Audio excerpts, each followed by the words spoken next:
Do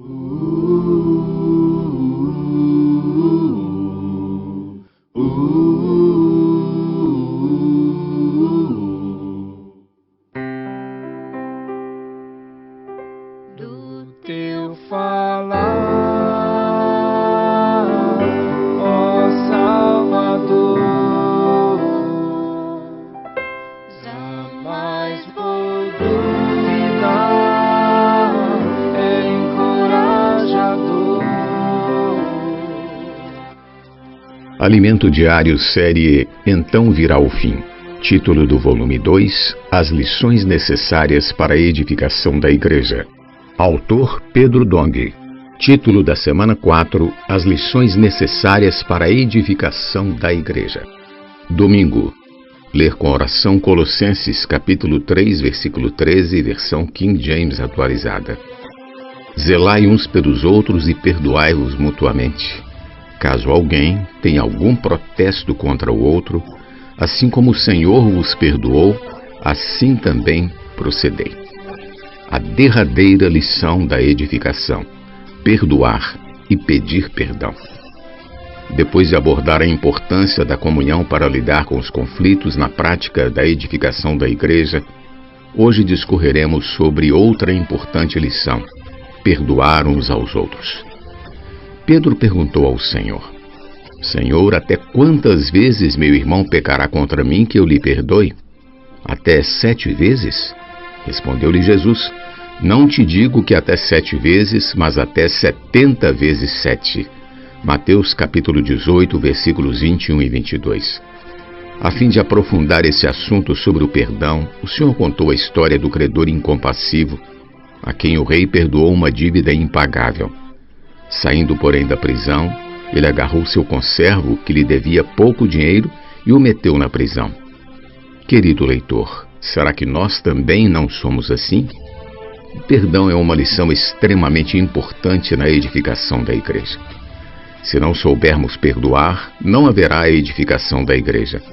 E se não soubermos pedir perdão, tampouco haverá edificação da igreja. Portanto, essa lição é muito importante e merece nossa atenção. Quantas vezes se deve perdoar um irmão?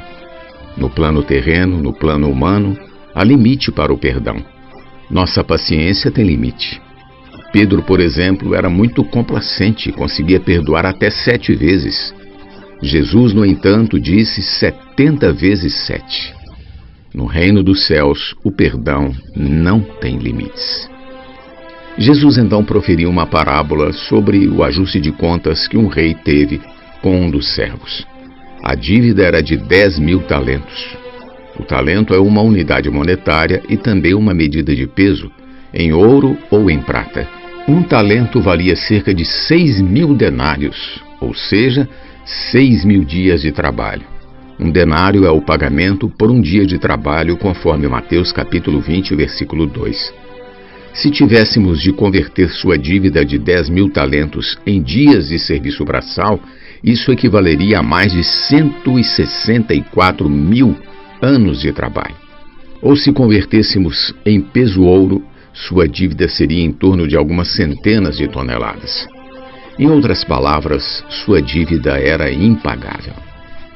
Essa era, portanto, nossa dívida para com Deus, totalmente impagável.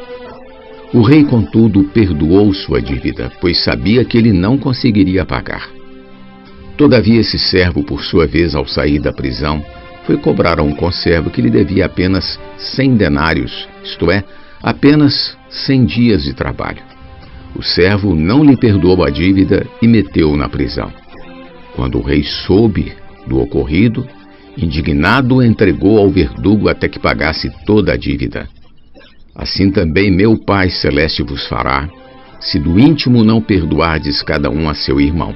Mateus capítulo 18, versículo 35. Quando o Senhor ensinou seus discípulos a orar, o perdão foi mencionado. E perdoa-nos as nossas dívidas, assim como nós temos perdoado aos nossos devedores. Mateus capítulo 6, versículo 12.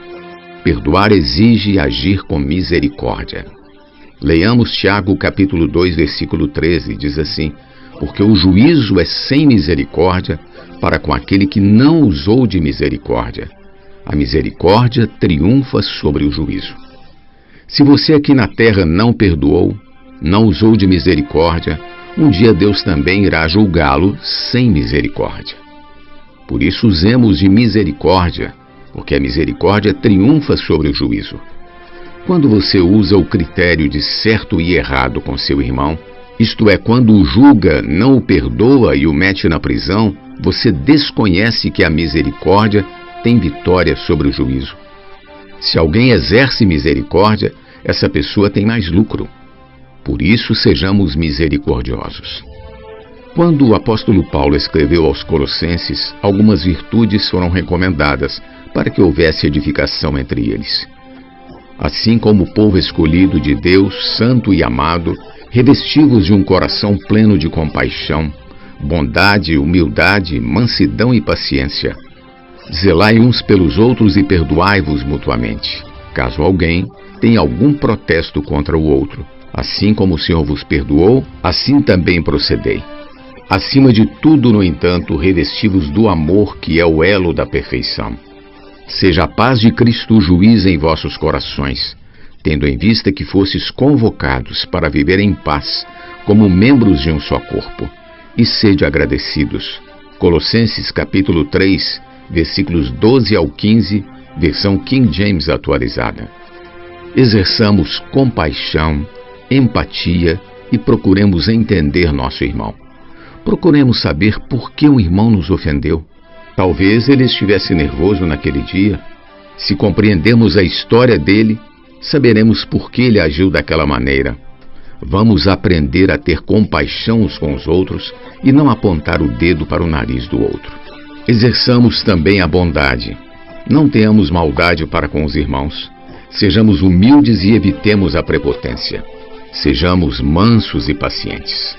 Sabemos que tudo isso é fruto do amor, e com isso escreveremos a história de amor. Querido leitor, vamos perdoar-nos uns aos outros. Colossenses 3,13, versão King James atualizada, diz: zelai uns pelos outros e perdoai-vos mutuamente. Caso alguém tenha algum protesto contra o outro, assim como o Senhor vos perdoou, assim também procedei. É muito comum ouvirmos o seguinte: o perdão liberta. Sim, é verdade, porque nos liberta de nosso ressentimento, de nossa raiz de amargura e de qualquer coisa presa em nosso coração. Aprendamos a nos perdoar para a edificação da igreja. Também aprendamos a pedir perdão. O versículo acima diz: perdoai-vos mutuamente. Há pessoas que são tão arrogantes, tão prepotentes e orgulhosas, que jamais pediram perdão na vida. Paulo prossegue: acima de tudo, no entanto, revesti-vos do amor, que é o óleo da perfeição. Colossenses 3,14, versão King James atualizada. Em tudo isso, tecemos o tecido do amor, do bom relacionamento. No final, tudo mais desaparece, restando apenas essa história de amor. A edificação vai gerar uma história de amor da qual cada um de nós faz parte. Concluindo, seja a paz de Cristo o juiz em vossos corações, tendo em vista que fostes convocados para viver em paz, como membros de um só corpo. E sede agradecidos. Colossenses capítulo 3, versículo 15, versão King James atualizada. O tema geral abordado é aprendermos as lições necessárias para a edificação da igreja. Esses são os princípios importantes para não destruir aquilo pelo qual Jesus pagou um alto preço. Estamos na reta final. Vamos terminar essa edificação. Vamos deixar que o Senhor venha dizer: Shalom, o Senhor dará a paz, e a glória da segunda casa será maior que a da primeira. O Senhor virá dar paz a essa casa, e nós, imperfeitos, seremos introduzidos na perfeição. O amor é a perfeição, e nós participaremos do reino vindouro como nossa recompensa. Vale a pena correr esse risco. Vale a pena viver para a edificação do corpo de Cristo. Amém. Pergunta de hoje: você é mais carente em perdoar ou em pedir perdão? Jesus é o nosso amado Senhor. teu falar, ó Salvador. Jamais vou duvidar, é encorajador. Fiel me faz andar, faz tua glória ver, o mal vem derrotar. Fiel me faz andar, faz tua glória ver, o mal vem